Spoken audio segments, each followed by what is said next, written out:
자, 오늘 본문에 자족이란 말이 나오면서 그 내용의 핵심은 사실 만족에 대한 이야기인데요. 제가 설교 준비하면서 구글에 만족해가지고 어떤 사진이 나오는지 좀 찾아봤어요. 영어로 먼저 찾아봤거든요. contentment 했더니 이 사진이 나오더라고요. 그래서 이 웨스턴 culture, 그러니까 서양 문화에서 만족이란 이렇게 아무도 없고요, 혼자 자연이 있고 잠잠하고 누가 나를 괴롭히는 사람 없고, 그 다음에 이제 또 다른 종류의 사진 중에 이런 또 사진이 많이 나오더라고요. 그러니까 미국 사람들이 생각하는 만족은요, 이런 거예요. 근데 여러분, 재밌는 게요, 한국 사람의 만족은 뭘까요? 한글로 만족해가지고 구글에 딱 치면 어떤 사진이 제일 먼저 나올까요? 이걸 제가 해보고 정말 많은 걸 깨달았습니다. 뭘까요? 보여드릴까요? 이거예요, 이거. 한국 사람 만족은 이거예요. 그러니까 혼자 아무 데도 없는 데 가가지고 물 쳐다보면서 이렇게 앉아있으면 뭐가 만족이에요? 외로워 죽겠어, 이건. 근데 한국 사람은요, 이게 만족이에요. 사람들이 와. 그래서 제일 불만족은 뭐예요? 동네 창피한 게 제일 불만족이에요. 이렇게 달라요. 그래서 흔히 서양 문화는 길티 문화라고 하죠. 죄책감 문화고, 한국 문화는 shame 문화라고 합니다. 창피한 문화라고 하죠. 동양 문화와 일본과 중국까지 다 연결되는 겁니다. 이게 만족이라는 단어가요, 그래서 서양 개념과 또 한국적 개념은 정말 많은 차이가 있습니다. 자, 그래서 우리가 좀 정의를 해볼 필요가 있는데, 오늘 만족에 대해서 묵상해 볼 때, 자, 사전을 찾아보면요, 만족이란 모자람이 없이 충분하고 넉넉함, 이런 뜻입니다. 이게 만족이에요. 이 만족이란 말을 사실 육체로 옮기면 어떤 말이 되죠? 배부름이죠, 배부름. 그래서 한국 사람들이 제일 많이 쓰는 카톡에 만족이라는 이모티콘을 이걸로 써요. 육체적 만족이죠. 너무 먹어가지고 더 이상 들어갈 자리가 없어요. 만약에 이 사람한테 짜장면 한 그릇을 더 주면 뭐라 그래요? 그건 재앙이야, 나한텐. 이거 토할 것 같아. 제발 치워. 이렇게 됩니다. 자, 이걸 영혼으로 옮기면요, 영혼이 만족된 상태에서 누가 나한테 돈으로 유혹을 하면 어떤 생각이 들어요? 아유, 무슨 소리야, 나는 그 돈 필요 없어, 필요 없어, 큰일 나, 이렇게 되죠. 그러니까 여러분, 내 영혼에 만족이 있느냐에 없느냐에 따라서 내가 인생을 어떤 방향으로 살아가느냐가 결정이 되는 거예요. 그래서 여러분, 말씀을 통해서 만족에 대한 정의를 내리면, 만족이란 인간의 힘으로 될 수 있어요? 없어요? 없어요. 오직 하나님의 은혜로만 가능한 게 만족이에요. 그래서 하나님의 은혜로 평안을 누릴 때 느끼는 감정이에요. 만족은 뭐다? 감정이에요. 감정은 시그널이에요. 그러니까 내가 만족하고 있지 못하다라는 건 어떤 시그널이에요? 뭔가 부족하다는 뜻이에요. 내가 배고프다는 시그널은 음식을 집어넣으라는 시그널이잖아요. 그러니까 내 영혼에 만족이 없다는 건 내 영혼에 뭔가 비어있다는 시그널이라고. 그래서 여러분, 오늘 본문에 자족에 대한 말씀이 나오는데요, 오늘 본문을 사도 바울이 디모데한테 쓴 이유가 있어요. 말씀을 쭉 읽어보시면요, 거짓 선지자들에 대한 이야기가 나오거든요. 다른 교훈을 가르치고 참된 말, 그리스도 예수의 말과 경건을 따르지 아니하는 자는 교만하여 아무것도 알지 못하고, 이게 3절 4절이죠. 그렇죠? 분쟁과 다툼과 시기를 일삼으며, 그러니까 이 교사들이 누구냐는 거예요. 그리고 이 교사들이 왜, 잘못된 선지자가 왜 그렇게 타락했는지 그 이유를 디모데에게 이야기해 주시면서 사도 바울이 너는 이렇게 되면 안 된다고 얘기하시는 거예요. 근데 꼭 디모데에게 필요한 게 아니죠. 나중에는 9절 10절 보면 믿음에서 떠났다. 예. 자기 마음을 자기가 창으로 찔렀다. 이런 표현까지 나와요. 그러니까 여러분, 이 원인 때문에 믿음에서 떠나고 이 원인 때문에 타락한 목회자가 되고 이 원인 때문에 믿음을 저버리고 그 원인이 뭐예요? 만족하지 못하는 거예요. 불만족이에요. 자, 그래서 여러분, 그리스도인의 만족은 옵션이 아니에요. 그리스도인의 만족은 필수입니다. 그래서 내가 지금 만족하고 있지 못하다면 그 원인이 무엇인지 빨리 찾아야 돼요. 그래서 여러분, 만족이란 하나님의 은혜로 평안을 누릴 때 느끼는 감정이라고 말씀드렸어요. 예. 그런데 여러분, 만족하지 못하는 걸 성경적인 기준으로 찾지 않으면 잘못된 길로 나아간다는 거예요. 이 거짓 선지자들이 자기가 만족하지 못하니까 그 만족의 원인을, 불만족의 원인을 어디서 찾았냐면 돈에서 찾았어요. 그래서 오늘 경건을 이익의 도구로 삼았다라는 말씀이 나오는데요. 그게 무슨 얘기냐면 그때 당시에 에베소는 헬라 문화의 영향을 많이 받았잖아요. 헬라 문화 속에서 제일 인정받는 사람이 누구였냐면 철학자들이에요.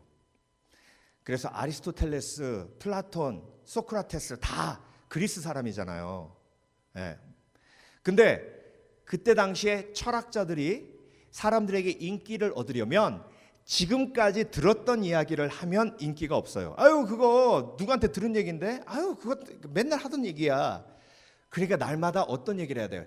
새로운 얘기를 해야 돼요. 예. 얼마 전에 어떤 목사님이 지옥은 없다 그래가지고 그 책 딱 발간하니까 베스트셀러 몇십만 부 나갔어요. 지옥 없다 딱 그러니까 지옥 갈까 두려웠던 사람들이 책을 막 사는 거야. 지금도 그런 일이 있지만 그때도 그런 일이 있는 거예요. 그러니까 듣지 못한 이야기를 하니까 사람들이 막 모이는데요. 그때 에베소에 원형 경기장 같은 큰 홀이 있었잖아요. 그 홀이 연극하고 쇼를 보는 데도 쓰였지만 그런 강연을 하는 데도 쓰였어요. 그 강연할 때 뭘 받아요? 입장료. 입장료 받아서 유명한 강사들은 부자였어요. 그러니까 사도 바울이 지금 그 얘기하고 있는 거예요. 디모데야, 너 그런 사람들 보지? 그 사람들이 왜 그렇게 타락했는지 알아? 삶에 만족이 없으니까 그 만족이 없는 마음으로 물질을 탐하고 물질을 탐하니까 동기가 순수하지 못하게 된 거야. 너는 하나님 말씀 붙들고 절대로 그런 잘못된 길로 나아가지 마. 그러면서 자족하는 경건이 있어야 돼라고 말하는 거예요. 그래서 여러분, 자족하는 만족이 있을 때 그건 어떤 증거가 되냐면 내 속에 순수한 동기가 있다는 증거가 됩니다. 그래서 여러분, 내 속에 주를 향한 순수한 동기가 없을 때 만족은 무너지는 거예요. 자, 여러분, 사기꾼이 왜 행복하지 않냐면요, 사기꾼은 동기가 온전치 못해요. 그래서 사기꾼 행복하게 사는 거 보셨어요? 사기꾼은 왜 행복하지 않냐면 사기를 쳐서 돈을 많이 벌어도 그 동기가 순수하지 못했기 때문에 사람들에게 피해를 입혔다는 죄책감 때문에 절대로 행복하지 않습니다. 그래서 여러분, 만족의 필수는 동기의 온전함이에요. 건전한 순수한 동기로 말씀을 전한 주의 종들에게 하나님께서 만족이라는 은혜를 주시지만 다른 동기로 자기의 욕망을 이루기 위해 만약에 말씀을 전한다면 그 사람이 만족할 수 있겠냐고, 행복할 수 있겠냐고요. 그러니까 여러분, 내 속에 만족이 있다는 건 내 동기가 순수했다는 걸 반증해 주는 거예요. 자, 베드로가 변화산상에 올라갔습니다. 그래서 엘리야와 모세를 봤어요. 그리고 예수님이 정말 환하게 변화되시는 걸 봤어요. 영적 체험을 한 거죠. 그때 베드로가 무슨 고백을 했냐면, 여기가 좋사오니 초막 셋을 짓고 하나는 엘리야, 하나는 모세, 하나는 예수님, 우리 여기서 살아요. 자, 베드로가 한 말이 동기가 순수했습니까? 아니면 밑에 내려가서 힘들고 어렵고 정말 고통스러운 삶 피하기 위해서 예수님 꼬셔가지고 그 위에서 산에서 오선도로 그냥 자기만 예수님 말씀 들으려고 하는 불순한 의도로 그랬어요? 아니에요. 정말 순수한 의도로 그렇게 말한 거예요. 그러니까 여러분, 영적 체험을 하니까 만족이 확 온 거예요. 만족이 오니까 그 만족한 그 마음으로 순수하게 고백한 게 초막 셋을 짓고 그곳에 살자고 한 그 고백이에요. 그러니까 예수님이 베드로에게 너 무슨 얘기하는 거야? 우리가 사명이 있는데 땅에 내려가지고 복음을 전해야지. 그렇게 혼내지 않으셨어요. 여러분, 하나님은요 우리의 마음을 보십니다. 동기를 보세요. 내가 그 왜 그 말을 하고 있는지. 그래서 여러분, 우리는요 자꾸 말에 메이크업 하려고 그래요. 말에 화장을 하려고 그래요. 말에 화장을 해서 아름다운 말을 하는 게 만족을 주는 게 아니라 내 마음속에 정말 온전한 사랑의 순수함이 있어야 그 순수한 마음이 전달되므로 나에게 관계의 만족이 있고 신앙의 만족이 있는 겁니다. 가룟 유다가 옥합을 깬 여인을 보면서 뭐라 그랬어요? 아니 그 비싼 걸 팔아가지고 가난한 자들에게 나눠주면 얼마나 그들이 고마워하겠어. 그랬는데 말은 그렇게 했지만 그 마음의 동기가 어땠어요? 그가 돈을 아주 사랑하고 욕심이 가득함이라. 그러니까 가룟 유다가 그 말하고도 자기의 만족이 있겠어요? 아니요, 절대로 만족이 없습니다. 그러니까 여러분, 그리스도인의 만족은 필수인데 내 속에 만족이 없다면 내가 지금 어떤 동기로 일하고 있는가, 섬기고 있는가 돌아보아야 할 필요가 있습니다. 그래서 어떤 기업이든지요, 요즘 제일 젊은이들이 선호하는 기업은요, 착한 기업이에요. 탐스라는 회사가 있는데요, 신발 회사예요. 그 신발 신입 사원들 뽑으면요, 월급이 다른 회사의 반밖에 안 돼요. 그래도 젊은이들이 왜 그 회사로 다 몰리는 줄 아세요? 사람들이 신발 한 켤레를 사면 한 켤레를 아프리카에 있는 신발 신지 못하는 아이들에게 무료로 보내주기 때문에 그렇습니다. 그런 착하고 다른 사람들을 도울 수 있는 의미 있는 일을 하는 회사에 내 월급이 반밖에 되지 않아도 가고자 하는 열정과 마음이 생기는 거예요. 그러니까 여러분, 내가 왜 행복하지 않은가? 내가 왜 만족할 수 없는가? 내 마음속에 있는 온전한 동기가 주를 향해 있는가 돌아볼 필요가 있습니다. 그래서 내 이익을 위해서, 내가 사람들에게 칭찬받기 위해서, 사람들에게 인정받기 위해서 내가 무엇인가 움직이고 무엇인가 섬기고 무엇인가 하게 되면 그 결과를 통해서 나에게 오는 그 마음이 만족이 될 수 없다는 거예요. 그러니까 여러분, 사도 바울이 디모데에게 그런 도전을 하는 겁니다. 디모데야, 그런 사람들 부러워하지 마. 수없이 많은 사람들이 모여서 정말 강연을 들으며 깔깔거리고 막 좋아해도 그런 사람들 부러워하지 마. 너는 온전히 예수 그리스도의 말씀과 경건을 따르며 한 영혼이라도 예수 그리스도를 사랑하는 순수한 마음으로 내가 나를 사랑하느냐라는 예수님의 말씀에 반응하는 삶을 살아. 그렇게 권면하고 있는 겁니다. 그래서 여러분, 예수님은요 동기를 아주 중요하게 생각하세요. 그래서 베드로에게 물으셨죠. 베드로야, 내가 나를 사랑하느냐? 그 다음에 뭐라고 얘기하셨어요? 내 양을 먹이라, 내 양을 치라. 자, 그래서 만족은 뭐의 증거예요? 순수한 동기의, 거룩한 동기의 증거예요.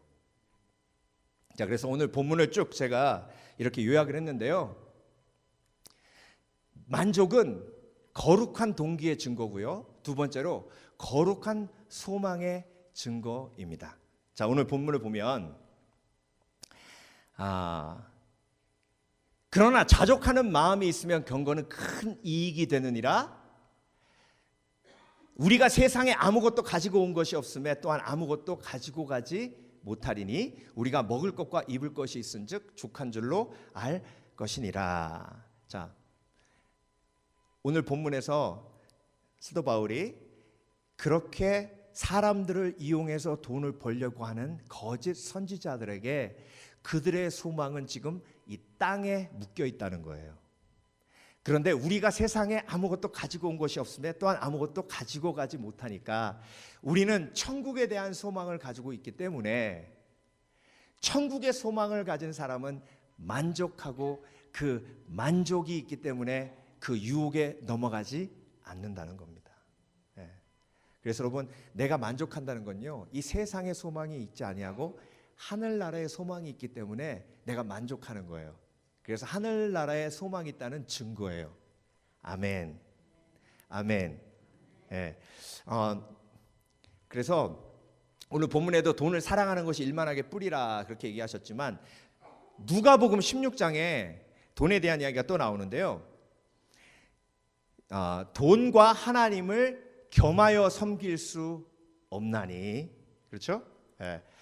그러니까 돈을 좋아하면 돈을 좋아하는 것이고 하나님을 사랑하면 하나님을 사랑하는 것이다. 둘 중에 하나만 선택해야지 둘 다 선택할 수는 없다는 거예요. 그러니까 여러분, 하나님을 사랑하면 돈을 사랑하는 것과 멀어지고 하나님을 사랑하지 않으면 자동적으로 돈을 사랑하는 것과 가까워진다는 거죠. 근데 이 말씀이 어떤 비유 다음에 나오냐면요, 여러분이 읽어도 제일 이해가 안 되는 불의한 청지기 비유 다음에 나와요. 여러분, 불의한 청지기 비유 읽어보셨죠? 그거 읽어도 이해가 안 되시는 분들이 많아요. 어떤 이야기냐면 불의한 청지기가 있었어요. 불의한 청지기예요. 주인이 청지기에게 땅을 맡겼습니다. 그런데 주인이 들려오는 소문이 이 청지기가 땅을 낭비하는 거예요.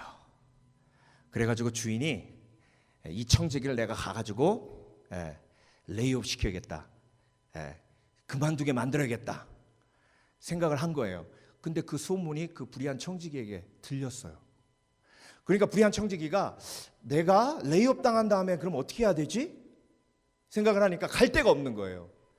그래서 레이업 당한 다음에 갈 데를 만들자 그래가지고 빚진 사람들을 부른 거예요. 그래서 기름으로 빚진 자 반을 쫙 탕감해주고, 그리고 밀을 빚진 자 20%를 막 탕감해줬어요. 자, 주인의 입장에서 그거 잘한 거예요? 악한 거예요? 주인의 입장에서 상식적으로 보면 그게 악한 거잖아요.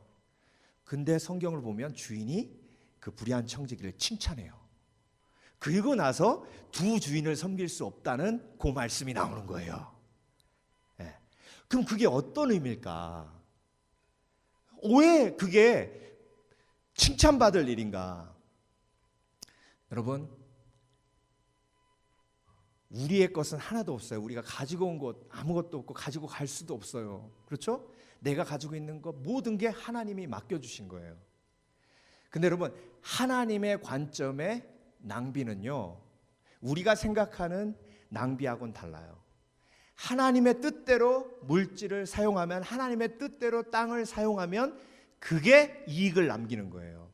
하나님의 뜻대로 사용하지 않으면 그게 낭비하는 거예요. 근데 여러분, 저와 여러분도 expiration day, 마지막 그날이 와요. 그 마지막 그날이 온다는 걸 청지기가 딱 아는 순간 태도가 바뀌어요. 돈에 대한 개념이 바뀐다고. 그래서 자기가 지금까지 하지 않았던 일을 했는데 오히려 그게 낭비가 아니라 주인이 원하던 일이었던 거예요. 자, 만약에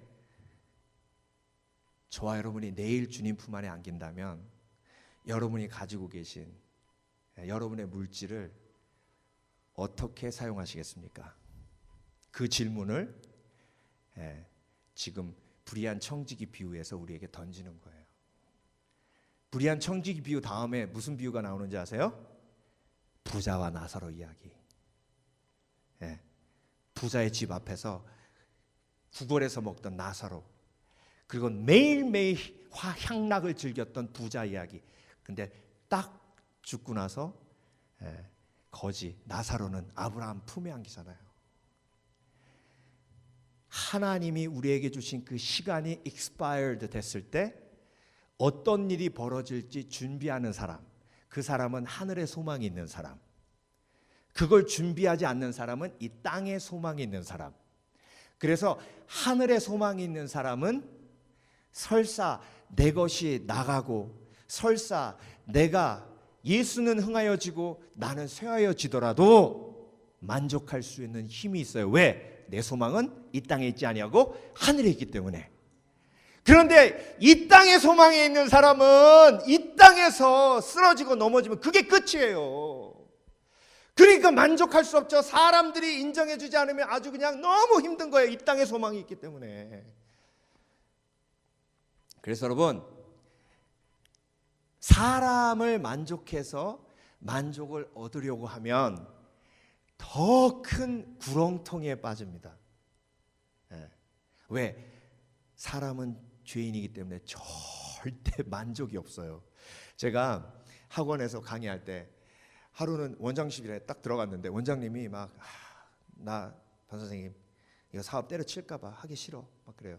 우리 조금 막내라 좀 그런 면이 있어요. 아유 원장님 왜 그러세요? 그랬더니 정말 내가 한 달 전에 차 샀잖아. 그때요 그랜저 다음에 마르샤라는 차예요. 좋은 차예요.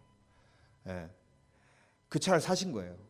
그래서 기분 좋게 막 와이프 탁 태우고 그 교회로 드라이브를 딱 나가는데 교차로에서 그 앞에 검은색 벤츠가 번쩍번쩍 하더랍니다. 그러니까 와이프가 그걸 딱 보면서 나는 언제 저런 거 타보나 그러더래요. 그 차 산 지 한 달밖에 안 됐는데. 그러니까 남자가요 살기가 싫더랍니다. 사업이고 뭐고 하기 돈 벌기가 싫더래요. 벌면 뭐 하냐는 거예요. 또 그러면 왜 벤츠 사주면 또 롤스로이스 언제 타나 그럴 건데.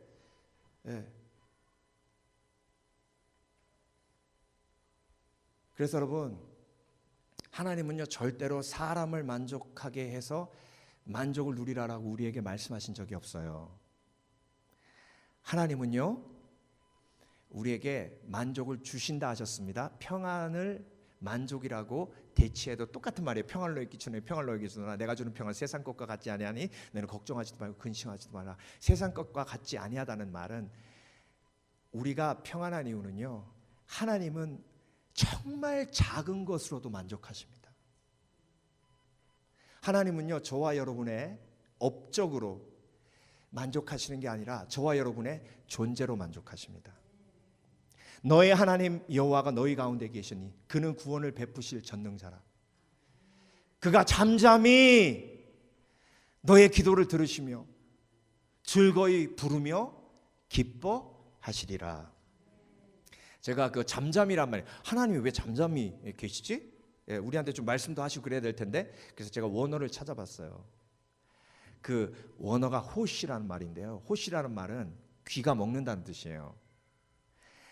잠잠히 우리의 기도를 들으신다는 얘기는 뭐냐면 다른 소리 아무것도 안 들으시고 다른 소리에는 완전 귀 먹으시고 우리 소리만 듣는다는 얘기예요. 여러분 하나님은요 저와 여러분의 손가락 움직임 하나에도 만족하십니다. 즐거이 부르며 기뻐하시리라. 이 대목을 딱 읽는데요. 제가 반석이 처음 태어났을 때 반석이가 뭐 제 신발 한 번 시켜줬습니까? 빨래 한 번을 해줬어요. 걔가 나한테 해준 건 아무것도 없어요. 우유만 계속 받아 먹었지. 근데 그 아이의 존재로 내가 얼마나 기뻐하면서 맨날 무슨 노래 불렀는지 알아요? 랄라 반석이 우리 반석이 맨날 이 노래 불렀어요. 하루 종일 불렀어요. 오죽하면 그 이모가 그걸 외워가지고 지금도 불러요. 그 아이를 바라보면서 정말 노래가 나오지 않을 수가 없어요. 너무 이뻐서. 하나님이 저와 여러분을 보시면서 그렇게 기뻐하시는 줄 믿습니다. 하나님의 만족을 보면, 나를 바라보며 불만족하는 그 사람들의 실망을 이기는 힘이 우리 속에 공급되는 줄 믿습니다. 그게 하늘의 소망이에요. 한번 기도하시면서 하나님 앞에 여쭤보세요. 하나님은 나 때문에 만족하세요?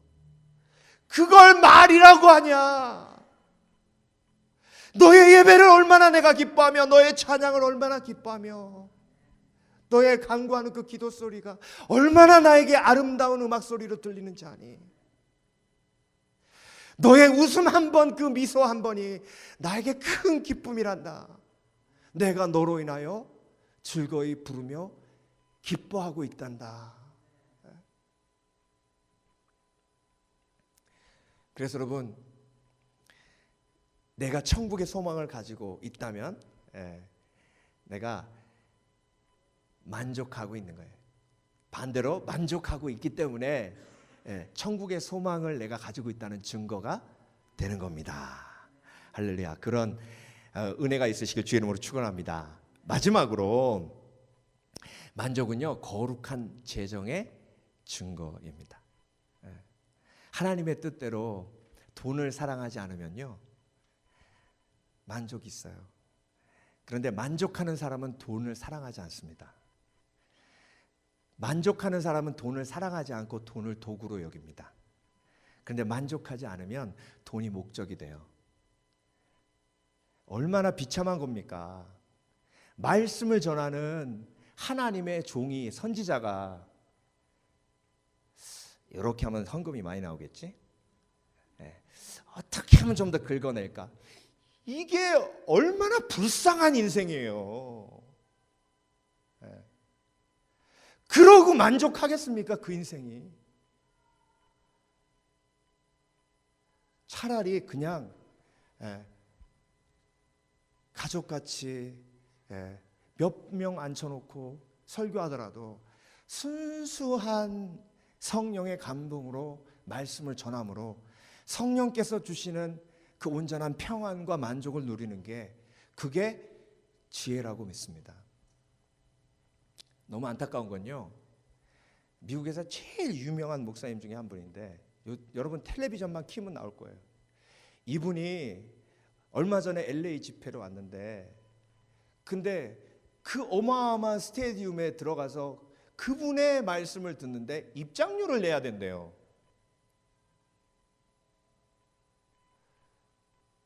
아이고 목사님, 뭐 입장료 내는 거나 헌금하는 거나 뭐가 달라요? 이러니까 분별력이 없는 거예요. 입장료는 그 목사님한테 주는 거고 헌금은 하나님한테 드리는 거예요. 이게 분별력이에요. 그러니까 여러분, 내 속에 만족이 없으니까 막 더 긁어 모아야 되는 거예요. 돈을 사랑하는 것이 일만하게 뿌리니. 그러니까 만족이 없으니까 돈을 사랑할 수밖에 없는 거예요.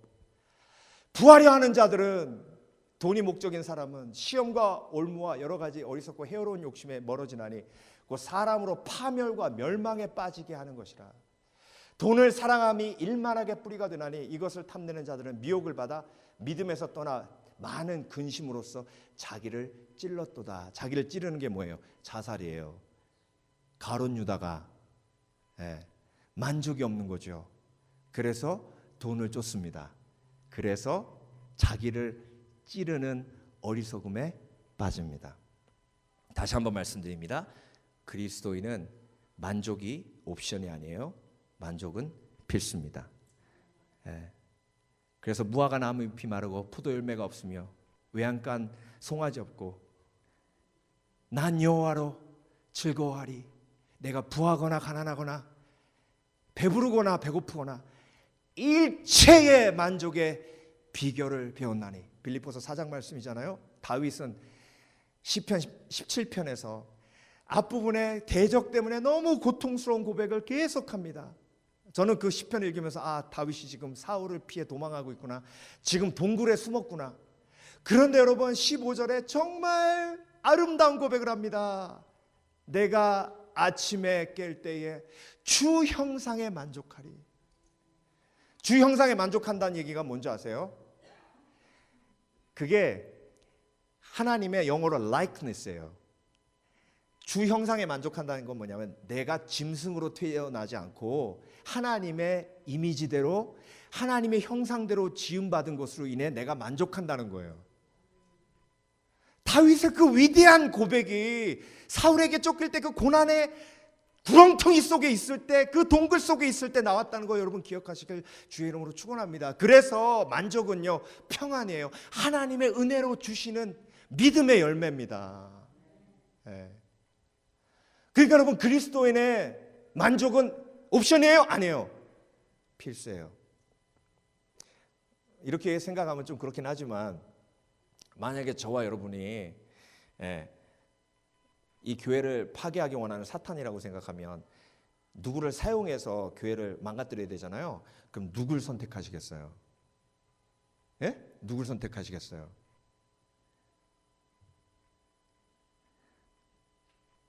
만족하지 못하는 사람을 선택하죠. 야, 니네 교회 꼴이 그게 꼴이냐? 맞아.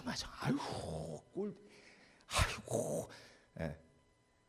만족하지 못하는 사람을 사용해야 사단의 도구가 됩니다. 그게 12제자 중에 누구예요? 가룟 유다예요. 그래서 돈을 사랑함이 일만하게 뿌리가 되나니 이것을 탐내는 자들은 미혹을 받아. 돈을 사랑하는 사람이 누구예요? 만족하지 못하는 사람이에요. 제가 토요 찬양 예배를 매주 인도했는데요. 그 찬양 예배는 중고등학생들이 모이는 예배입니다. 근데 정말 여기 앞에 앉아서요, 찬양만 하면 그냥 벌떡 일어나가지고 손 들고 막 찬양하는 녀석이 있었어요. 안대룡이라고. 아직도 이름을 기억해. 그래서 오죽하면 우리 스태프들이 쟤만 보고 찬양하자. 쟤 없으면 우리 찬양 예배가 너무 힘들다. 뭐 이런 생각을 했어요. 근데 이 녀석이 대학 딱 들어가면서 공부도 잘했어요. 대학도 됐는데 갑자기 저한테 오더니 전사님, 나 대학 안 가기로 했습니다. 그래요. 그래? 그럼 뭐 하려고 그랬더니 저는 서울 가서 돈 벌 겁니다. 그래요. 막 눈이 빛이 나요. 그래서 제가 야, 그래도 공부는 해야지 그랬더니 1도 안 먹혀요. 저는 돈 벌 겁니다. 그래. 설득이 될 때는요, 저는요 그렇게 안 하고요. 뭐 이럴 때 설득이 되는 거지. 똑같은 말만 돈 벌 겁니다. 이런 사람이 설득이 됩니까? 눈에서 빛이 나고 빛이 아니라 레이저가 나오던데. 그래가지고 바로 그냥 서울에 갔어요. 근데 나중에 걔하고 제일 친한 친구 통해서 얘기 들은 얘기인데요. 전사님, 걔가 왜 학교 안 가고 대학 안 가고 서울 가서 돈 버는지 아세요? 그래서 왜? 그랬더니 아버지가 장애인이에요. 귀가 안 들려요. 그러니까 말을 이렇게 말하는 거예요. 근데 슈퍼마켓에 얘가 지나가는데 아버지가 오 이러니까 슈퍼마켓 아저씨가 이거 바보 아니야 그런 거예요. 그 얘기를 얘가 듣고 내가 돈을 많이 벌어서 이 세상 사람들이 우리 아빠를 무시하지 못하게 하리라. 우리 아빠가 돈 없고 힘 없으니까 사람들이 무시하니까 내가 돈 많은 아들이 돼서 우리 아빠가 사람들에게 무시당하지 않게 하리라. 이러고 서울 간 거예요. 그 어마어마한 불만족이 아버지를 향한 자기 환경에 대한 어마어마한 불만족이 그 아이의 앞길을 완전 뒤바꿔 놓은 겁니다. 그 이후에 들려오는 소식이 슬픈 소식만 들려와요. 저와 여러분을 여기까지 달려오게 한 동기는 무엇이었습니까? 그리고 여러분 미국에 오셔서 왜 그렇게 열심히 일하셨어요? 그리고 만족하셨습니까? 성경은 다시 우리에게 도전하십니다. 마지막으로 우리가 점검해야 될 중요한 게 뭐냐면 불만족의 원인은 어디서 오냐는 거예요. 나는 불만족의 원인을 어디서 찾고 있는가? 한번 손 들어보시라고 하고 싶어요. 만족하시는 분 손 들어보시라고. 자, 그렇다면 내 불만족의 원인은 어디서 오는가? 어디서 오는가? 자, 소유에서 옵니까? 저 사람이 가지고 있는 건 내가 없어서 내가 불만족한 거예요? 아유, 내가 그냥 저 집을 샀어야 되는데 그냥 아유 그때 찬스를 놓쳐가지고 지금 그냥 확 올랐대. 그때 샀어야 되는데. 아이고 저 사람 내 애들은 그냥 아이고 저 집 남편은 저렇게 에휴, 이게 다 소유거든요. 불만족의 원인이 사람들에게 내가 인정받지 못하는 것 때문에 있다면 사람들에게 인정받기 위해서 여러분 뭘 하셔야 돼요? 뭐 하시게요? 해보셨잖아요. 지금까지. 인정합니까? 밥 사줄 때 좀 잘할 때는 다 인정하면서도 조금 소홀해지면 아유 변했어 그러잖아요. 그게 사람의 모습인데 사람을 통해서 어떻게 내가 만족할 수 있습니까? 그래서 여러분 불만족의 원인을 말씀대로 진단하시길 주의 이름으로 축원합니다. 말씀은 불만족의 원인을 뭐라고 그러세요? 내 안에 있는 믿음인 거예요. 그래서 여러분 믿음이 커지면 만족도 커져요. 믿음이 커지면 평안도 커지고. 그래서 내가 불만족의 원인을 잘못 진단했기 때문에 잘못된 길로 가는 거예요. 여러분 내가 만족하지 못해가지고 내가 힘든 것도 있지만 내가 만족하지 못해서 내 주위의 사람들이 힘들어하는 것도 있잖아요. 여러분 그리스도인의 부르심 중에 정말 중요한 부르심이 만족이에요. 오늘 결단하시길 주의 이름으로 축원합니다. 나는 만족하리라. 말씀 보고 만족하리라. 기도하면서 만족하리라.